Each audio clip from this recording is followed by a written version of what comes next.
Coucou les filles, j'espère que vous allez bien. Aujourd'hui, je vais vous faire un masque à l'aloe vera et à la noix de coco, l'huile de noix de coco. Comme vous le voyez, j'ai de l'aloe vera ici que j'ai acheté dans des magasins. Vous trouvez ça partout. J'ai acheté ce bloc-là, ça va me faire plusieurs fois. J'ai entendu parler de l'aloe vera, mais honnêtement et sincèrement, j'ai jamais testé. Alors j'ai dit pourquoi pas, parce que j'entends les gens qui parlent de l'aloe vera, que c'est bien et tout ça. Et il y en a même que j'ai regardé sur YouTube, ils disent que ça, on peut le manger. Mais je vais voir si vraiment on peut manger l'aloe vera ou non, parce que c'est la première fois que je vais essayer sur mes cheveux. Et sincèrement, je vous dis le résultat après, parce que je vous dis la vérité, et je vais vous cacher rien, et ça sera fait aujourd'hui, et ça sera vu le résultat aujourd'hui même.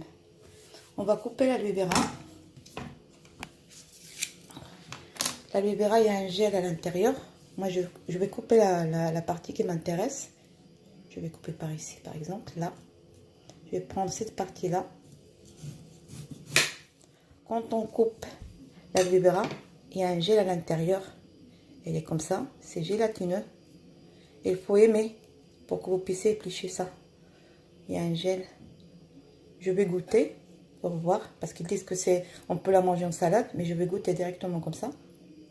Ah non, c'est amer. C'est amer. Mais ils disent que pour la manger, pour manger l'aloe vera comme ça en salade ou bien en jus, il faut la laver. Il faut retirer toute la peau et après il faut laver. Je vais laver la peau devant vous. On fait comme ça. Et faites attention parce qu'il y a des épines sur les côtés. Vous retirez les épines qu'il y a sur le côté. Et après, vous prenez un couteau qui soit grand comme ça. Et vous épluchez l'aloe vera tout doucement. Essayez de ne pas prendre beaucoup de gel avec la peau. Et si jamais vous avez pris de la peau avec le gel qui reste sur la peau de l'aloe vera, le gel qu'on a, c'est ce gel-là. Une fois qu'on a épluché notre l'aloe vera, on va la couper en petits morceaux pour la mixer dans un blender. À ce gel-là, on va rajouter une bonne cuillère de l'huile de coco et on va mixer le tout. C'est vrai que il y en a des gens qui vont pas aimer ça parce que c'est pas agréable, mais moi ça me dérange pas. C'est bon pour les cheveux et pour le visage, c'est très bien. Et les filles, il faut un petit peu de patience pour tout. Regardez comme c'est quand on le met ça sur la main. Regardez les mains comment elles sont. C'est vrai. Voilà. On peut même, là, avec ça, on peut faire un massage à les mains, comme ça. Voilà. Les mains, elles sont bien. Vous pouvez masser les mains, vous pouvez masser le visage en même temps. Moi, je le mets sur mon visage. Je le laisse sécher un petit peu. Un petit peu de patience, les filles, pour que tous les masques, elles tiennent. Parce que c'est pas des masques à base de produits chimiques, mais c'est des masques naturels. Et qu'il faut prendre le temps. Par exemple, ce masque-là, vous pouvez le faire 2 à 3 fois par semaine. Il n'y a pas de souci. Sur les cheveux, que j'ai dit la dernière fois, chaque masque, que ce soit pour le visage, que ce soit pour les cheveux, il faut que ça soit propre. Parce que sinon, en plus, elle absorbe. En plus, maman, elle a absorbé tout le gel. Ah oui, c'est vraiment agréable. Elle a absorbé tout le gel. Et là, elle ne reste pas collée comme ça. Tu as les mains qui sont vraiment bien. Même si on prend comme ça et on met, c'est très très bien. Là, je vais rajouter une bonne cuillère de l'huile de noix de coco. Après, je mets le tout dans mon blender. Je vais mixer le tout. Et après, je vais montrer comment on fait je montre comment on fait pour l'étaler sur les cheveux. Là, je vais prendre l'huile de noix de coco. Le noix de coco, pour qu'on puisse voir si le noix de coco il est bien, il faut que ça soit épais comme ça et blanc comme ça. La noix de coco, l'huile de noix de coco, il n'y a pas d'odeur. C'est ça la vraie noix de coco. Ça, je le trouve moi dans les magasins Action. Il y en a. Ils sont à 2 et quelques. Le pot, il est plein. Elle fait 500 ml.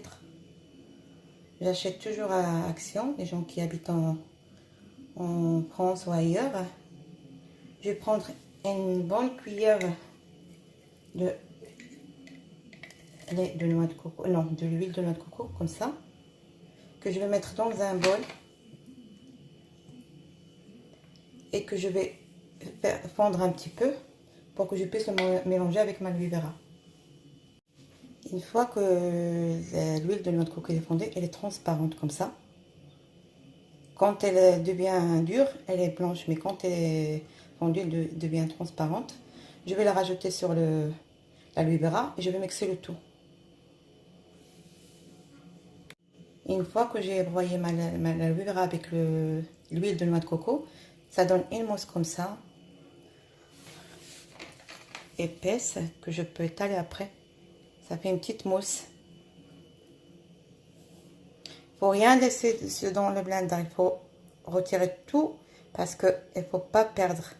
C'est tellement riche pour les cheveux et riche. Bon, l'aloe vera, vous pouvez voir sur internet tous les bienfaits de l'aloe vera parce que maintenant internet c'est là on peut voir toutes les choses et il y a beaucoup de choses pour savoir. Moi je peux pas vous dire tout dans ma vidéo, mais je sais que c'est bien pour la peau, c'est bien pour la santé, c'est bien pour les cheveux. C'est ça l'important. Alors vous marquez l'aloe vera sur YouTube ou sur Google, vous trouvez tous les bienfaits de l'aloe vera. Une fois que j'ai étalé que j'ai broyé ma aloe vera avec la noix de coco, l'huile de noix de coco, elle est comme ça. Ça fait comme du lait, ça fait un gel, qu'on va mettre sur les cheveux. Quand on l'étale sur la main, vraiment, tu sens la douceur de la peau, on sent la douceur de la peau. Sincèrement, et en plus ça s'étale très très bien. C'est pas gênant, c'est pas gênant. Là, je vais prendre mon bol. Je vais le mettre sur mes cheveux qui sont bien lavés. Aujourd'hui, je vais prendre mon bain.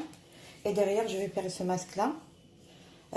Après, je vais laisser le masque sur les cheveux qui étaient bien lavés, propres. On va dire une heure. Si vous avez lavé les cheveux la veille ou là, vous pouvez faire le lendemain. Vous pouvez rester 1 heure, 1 heure et demie jusqu'à 2 heures. Le temps que la chevelure, la couche chevelière et les cheveux, elle reçoit le masque, autant que les cheveux sont bien. Alors ça veut dire le moment de mettre l'aloe vera sur les cheveux, c'est très important. Moi, je vais laisser à peu près 2 heures sur mes cheveux. Après, une fois que ça y est, 2 heures sont passées, je prends mon shampoing, je mets une couche de shampoing, pas trop. Je lave un petit peu, je rince et après c'est fini. Et vous allez voir la différence qu'il y a par rapport à vos cheveux, comment ils étaient avant et comment ils étaient après. Et voilà, c'était ça la vidéo pour aujourd'hui. Et je reviens sur un truc par rapport à ça. C'était juste parce que j'ai regardé sur internet, ils disent que c'est bon pour manger. C'est bon pour manger, oui c'est vrai. Mais c'est un peu amer quand même. Le gel qui est à l'intérieur, il est un peu amer. Pour le manger, ils disent qu'il faut le rincer, retirer la peau. Rincer, c'est le gel qui fait qu'on a cette amertume là dans la bouche. Il faut laver retirer la peau. Après, rincer bien le gel. Et après, une fois que c'est rincé, c'est pas amer. Mais moi, j'ai goûté, mais je pense pas que je vais faire sincèrement. Bon, je verrai peut-être si je trouve d'autres astuces ou d'autres solutions pour qu'on puisse manger l'aloe vera comme ça. Je vais essayer de le faire en jus. Si ça va et si c'est pas amer, je vais le mélanger avec d'autres trucs. Si c'est pas amer et qu'on peut le manger et c'est pas vraiment des goûts dans le goût et tout ça, je mettrai la recette. Pour le moment, j'ai pas encore testé et c'est le résultat de notre masque. C'était juste pour une information, les filles. Il ne faut pas toujours croire aux miracles, aux gens qui... C'est pas les miracles, il faut croire aux miracles. Mais il ne faut pas toujours dire que, ah, j'ai regardé une youtubeuse, elle a les mains qui sont bien, qui sont bien alignées, les ongles, tout ça, et il n'y a pas de rides, il n'y a rien du tout, nanana, des machins comme ça. Il faut dire que chaque personne, elle a ses mains qui lui appartiennent et que c'est sa personnalité.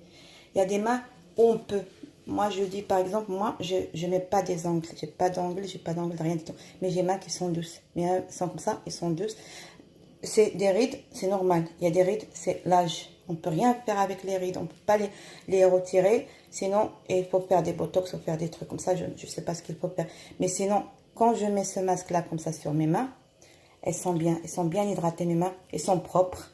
Je mets pas des ongles et je vais pas dire que je vais ressembler à quelqu'un qui a les mains qui sont toutes, enfin, chaque personnalité elle a par rapport à ses mains, ses pieds, son visage, et on n'est pas tous pareils.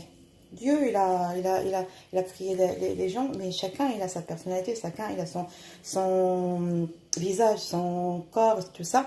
Et quand on voit des recettes comme ça, des vidéos comme ça et sur YouTube, on dit oh là là, c'est vrai, on va être comme ça. Non, mais on peut pas être comme ça. Parce que si on a la peau qui est mate un peu, est-ce que vous pensez que la peau mate, il y a une peau mate, si on fait un masque pour dire ah ça va éclaircir la peau, un truc comme ça, non, on peut pas éclaircir la peau. La peau c'est les mates et les mates. Quelqu'un qui est noir d'origine, est-ce qu'on peut dire que ah il va devenir blanc avec cette recette là? Non, c'est pas possible non plus. Il faut aimer ce qu'on est, aimer soi-même.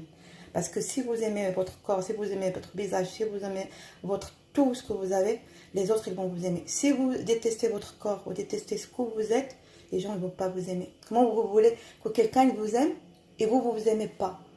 C'est pas normal. Il faut vous aimer vous-même. Dites que moi, je suis une belle femme. Oui, je suis une belle femme. Je ne ressemble pas à celle-là. Il ne faut pas essayer de ressembler à quelqu'un d'autre. Il ne faut pas essayer de ressembler. Ah, je vais être comme cette actrice-là. Ah, je vais être comme cette femme-là. Non. C'est pas vraiment le but de ça. Et mon but, moi, sur ma chaîne, c'est de partager avec vous les choses que je fais, les choses qui sont bien, vraiment, honnêtement, j'ai fait et que je le dis honnêtement, sans des cachots, un truc comme ça. Il faut que vous soyez heureuse. Soyez heureuse. Une peau, c'est les propres, vous avez une bonne mine, c'est ça le plus important. Faites les masques pour avoir une bonne mine, pour protéger votre peau de rides, pour protéger le visage, le corps, les cheveux, tout ça. Et il ne faut jamais dire, ah, je veux ressembler à cette personne-là. On ne peut pas ressembler à une personne. Chaque personne a sa personnalité, chaque personne a son corps. Et n'hésitez pas de faire des masques et des masques naturels et avoir un petit peu de patience pour que le masque fasse son effet. Et vous allez voir avec le temps, vous allez voir que votre peau, elle va retrouver comment dire ça, sa souplesse, elle va devenir brillant la peau, elle va devenir, vous allez voir le sourire qui reflète sur votre visage comme ça, juste à prendre soin de votre peau. Une peau c'est comme des plantes. On a une plante à la maison. Si on ne fait pas attention à cette plante-là, si on l'arrose pas, si on ne prend pas soin d'elle, si on ne parle pas avec les plantes en plus, parce qu'on peut parler avec mes plantes. Moi, j'ai des plantes, je suis heureuse de mes plantes. Et elles poussent comme moi, je pousse maintenant en ce moment. Eux, elles poussent pareil. Elles sont très, très jolies et je suis fière de ça. Alors, mettez dans votre tête que la peau et votre corps, c'est comme une plante. C'est comme un arbre. Si vous prenez soin de cette plante, de cet arbre-là, il va pousser. Si vous le laissez de côté, il ne va pas pousser, il va être abîmé. Après, il va devenir abîmé, sèche, et il va éteindre, il n'y a pas de lumière, il n'y a rien du tout. Alors, c'était juste entre parenthèses pour vous dire ça. J'espère les filles que ma vidéo vous plaira et que vous allez essayer de faire ce masque-là. N'hésitez pas à le partager avec vos proches et de faire un like et de abonner à ma chaîne pour que je puisse avancer un petit peu et vous faire des masques que je fais moi-même et qu'ils donnent des résultats qui sont bien, mais avec un peu de patience. Je vous dis à très bientôt et à la prochaine vidéo.